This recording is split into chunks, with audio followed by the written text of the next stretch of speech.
Olá, amigas e amigos, tudo bem? Professor Márcio Gomes com vocês e agora de volta com o nosso Giro da Semana.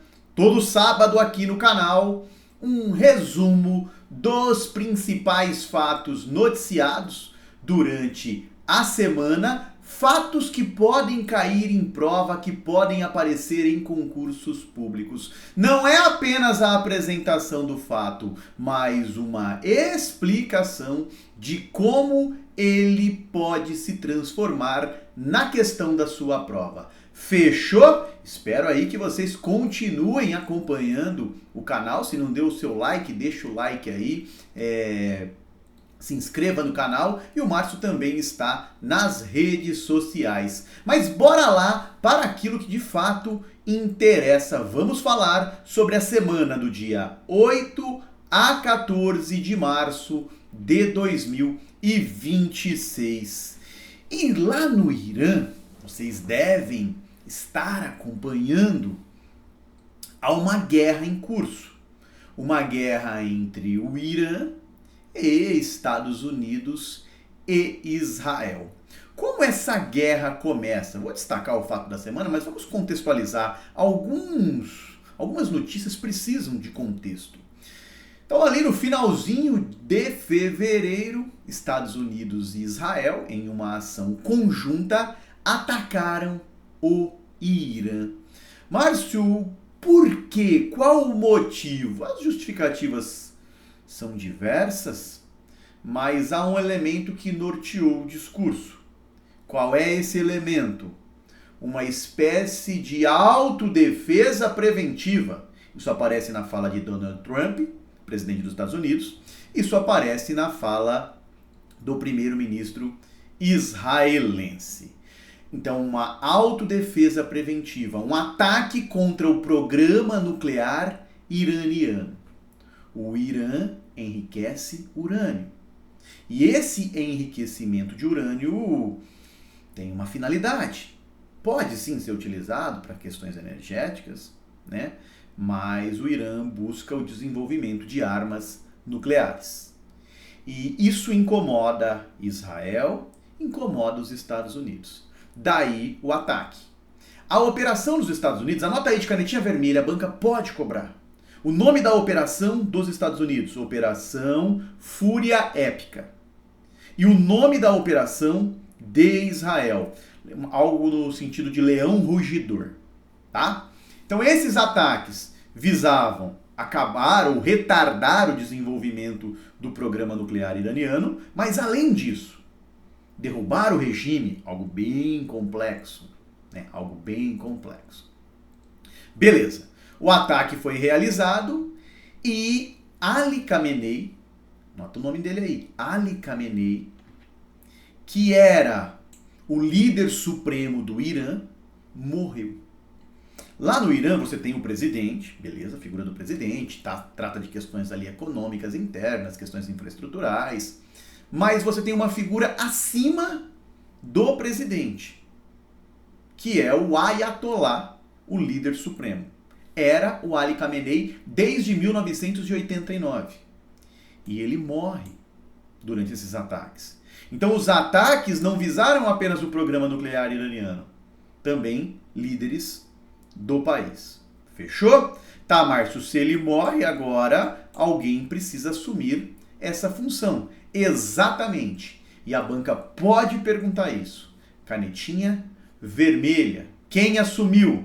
O nome dele é difícil de falar, mas Mojtaba Khamenei, algo nesse sentido a pronúncia, tá? Mojtaba Khamenei. Ele é filho de Ali Khamenei. Então foi o escolhido para ser o novo líder supremo do Irã. Eu gravo essa aula agora no sábado, né? No sábado, dia 14 de março. E ontem, no dia 13, rolou uma especulação que um ataque pudesse ter ferido já o novo líder supremo do Irã. Então, a guerra não acabou, tá? O Irã, ele não promove ataques direto no território dos Estados Unidos, mas sim em bases norte-americanas localizadas no Oriente Médio. Então você vai ter ataque em vários países ali que de alguma forma cedem território para os Estados Unidos, tem ataque no Catar, tem ataque no Bahrein, tem ataque na Jordânia, tem ataques em Israel, que também está próximo do Irã. Então, o conflito segue. Vamos aguardar os próximos passos, assim que tiver uma atualização com possibilidade de prova, né, um tema com possibilidade de prova, trago aqui para o nosso giro da semana. Fechou? Bom, um desdobramento dessa guerra. Israel ameaça tomar territórios no Líbano. Márcio, o que uma coisa tem a ver com a outra? Eu explico. O Irã ali no Oriente Médio, o Irã tem a Guarda Revolucionária, tá? Uma força muito grande do Irã, essa Guarda Revolucionária, que dá apoio a grupos aliados. Quais grupos aliados? Exemplo, os Houthis, que atuam no Iêmen. Deram, de certa forma, um apoio ao Hamas na luta contra Israel. E um aliado histórico é o Hezbollah. O Hezbollah é um grupo xiita que atua no Líbano. Atua enquanto partido político, atua também ali como um grupo paramilitar. Então é um grupo xiita, aliado do Irã, aliado da Guarda Revolucionária. Historicamente, nós já tivemos conflitos entre o Hezbollah e Israel. Tá, Márcio, compreendi. Pós-ataque no Irã, o Hezbollah realizou ações contra Israel. Isso porque Líbano e Israel possuem fronteira. Então, está mais fácil para o Hezbollah atacar Israel. Tudo bem? Qual foi a postura israelense? Israel revidou esses ataques. E algo que chama atenção. Além desse revide, você nota uma incursão terrestre de Israel. Então Israel ingressa no território libanês. A justificativa é criar uma zona tampão, uma zona de segurança. Mas aí não é no território israelense, é lá no território libanês. Tal ação gera debate. Porque a treta é com o Hezbollah. E quem sofre a consequência é o Líbano. Então tem denúncia na ONU de violação territorial, toda essa questão. Há um caso recente, Israel foi acusado de lançar numa região ali substâncias químicas, glifosato, por exemplo, que são extremamente danosos para a saúde, para as culturas agrícolas, né? É para você controlar, é um herbicida o glifosato. E essa estratégia, ela é muito adotada para você meio que eliminar culturas, criar um esvaziamento naquela região. Então, mais uma discussão interessante. No momento, importante que o candidato entenda que há um desdobramento na guerra entre Israel, Estados Unidos e Irã, e um desses desdobramentos é essa tensão entre Hezbollah e Israel. Ela é histórica, mas agora você teve ali um elemento adicional para ela inflamar. E Israel age em território libanês. Tema de debate. Ok? Terceiro fato, também desdobramento da guerra. Então, como vocês podem perceber, a guerra meio que monopoliza a nossa aula da semana. E não poderia deixar de ser diferente, né? É o grande tema do momento. Existe uma empresa, Anthropic, que desenvolve o Claude, né? Claude, que se fala, né? A gente escreve Cloud, pode falar Cloud, que é um mecanismo de inteligência artificial, rivaliza com o ChatGPT. Eu não sou usuário dessa ferramenta, mas todos que usam elogiam muito. E essa empresa está processando o governo Trump. Por quê? Vamos com bastante calma. A empresa foi classificada pelo Pentágono. O Pentágono é o Departamento de Guerra dos Estados Unidos. Classificou a empresa como uma ameaça à cadeia, um risco à cadeia de suprimentos. Olha só, o governo Trump foi lá, Departamento de Guerra, ei, Anthropic, vocês são uma ameaça, um risco à cadeia de suprimentos. Não é uma ação muito comum contra empresas norte-americanas. O governo até faz isso, mas contra empresas estrangeiras. Contra uma empresa norte-americana, não é muito comum. Beleza, Márcio, mas por quê? Esse é o motivo. E a banca pode perguntar. Qual é o motivo? A Anthropic, ela adota ali alguns mecanismos de segurança. Ela chama até de constitucional IA, então uma constituição da inteligência artificial, para evitar que alguns limites éticos sejam ultrapassados, tá? E o governo desejava que a empresa liberasse, tirasse algumas travas da ferramenta para, por exemplo, conseguir fazer uma vigilância em massa dos cidadãos norte-americanos, tá? Ou dos cidadãos que vivem nos Estados Unidos, e também para utilizar armas de forma totalmente autônomas. Totalmente autônomas. E a Anthropic parece ter se negado, né, a retirar essas travas. Daí vem a retaliação. Então a sua classificação como um risco à cadeia de suprimentos. Beleza? Deu para entender? Tá, Márcio, mas qual é a consequência? Poxa, com isso a empresa perde contratos com o governo, né? Há uma repercussão, há uma consequência econômica. E outras empresas, depois que ocorreu esse rompimento aí de contratos, outras empresas de IA já fecharam negócio com o governo. A OpenAI, da ChatGPT, o Grok, do Elon Musk. Então, fiquem de olho. Possíveis perguntas para a prova. Primeiro, qual empresa ou qual mecanismo de inteligência artificial sofreu uma sanção do Trump? Banca pode citar Anthropic ou a ferramenta, né? Ou o modelo ali, que é o Claude. Tudo bem? Segunda pergunta, que seria mais inteligente. Por quê? Por que essa classificação como risco à cadeia de suprimentos? Porque a empresa se recusou a tirar algumas travas. Havia um desejo de controlar cidadãos, armas totalmente autônomas. Suave? Vamos aguardar os próximos passos. Falando no Elon Musk, citei Elon Musk, né? O pessoal comenta, o inglês do Marcos é uma tragédia. A Forbes é uma revista dos Estados Unidos que lista ali anualmente o ranking dos bilionários. Um dia eu queria aparecer nela. Provavelmente não vou conseguir, né? Mas quem sabe? Só se ganhar em alguma loteria, dando aula vai ser complicado. Mas vamos lá!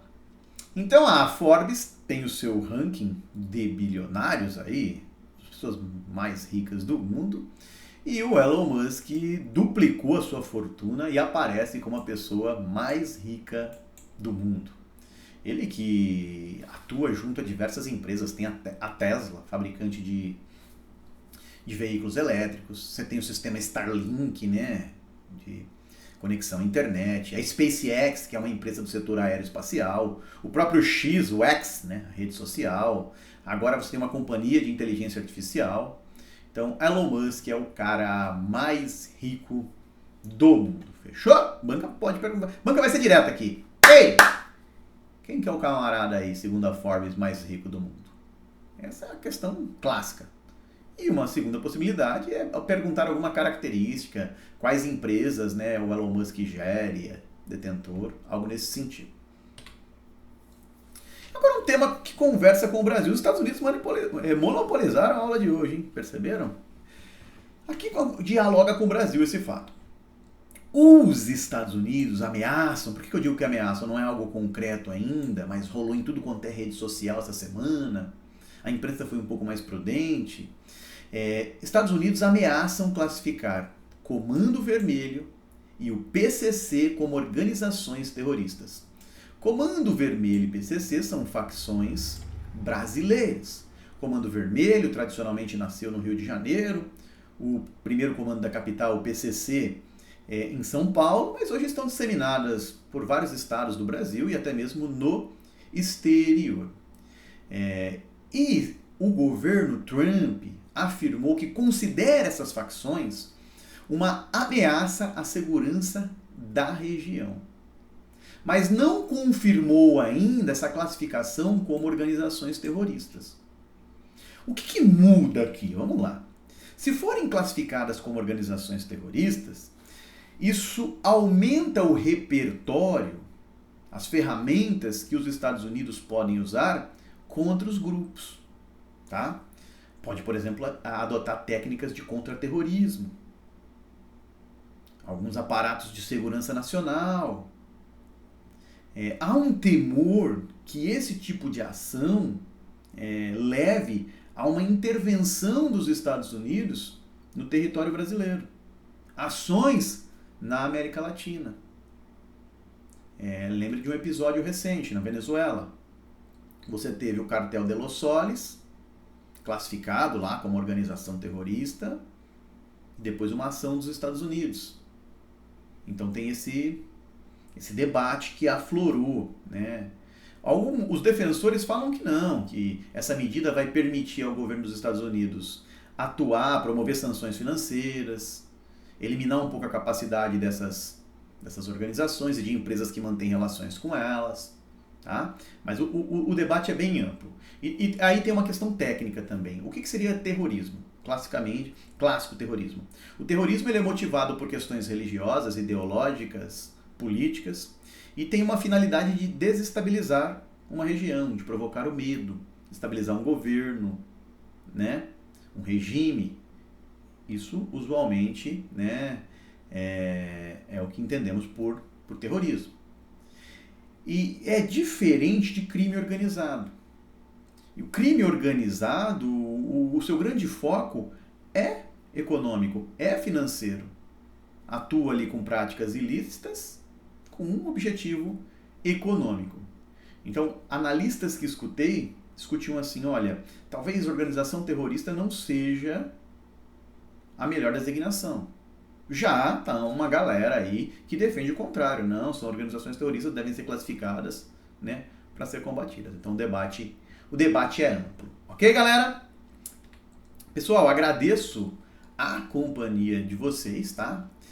Vou fazer um pedido aqui, se puderem, se quiserem. O Márcio está disponível lá no Instagram, rede social do Professor Márcio, com dicas aí. Toda semana rola uma dica ali de atualidades. Então, se puder, eu agradeço. Se quiser deixar seu like aqui no vídeo, compartilhar com um amigo, ajudem aí no crescimento do canal. E prometo agora voltar à rotina aí de vídeos semanais, né? O Márcio ficou alguns meses fora, um volume intenso de trabalho aí, e eu acabei perdendo a capacidade de organização, mas agora está tudo reestruturado. Bora lá fazer um grande ano de 2026. Muito obrigado e até o nosso próximo encontro. Um abraço.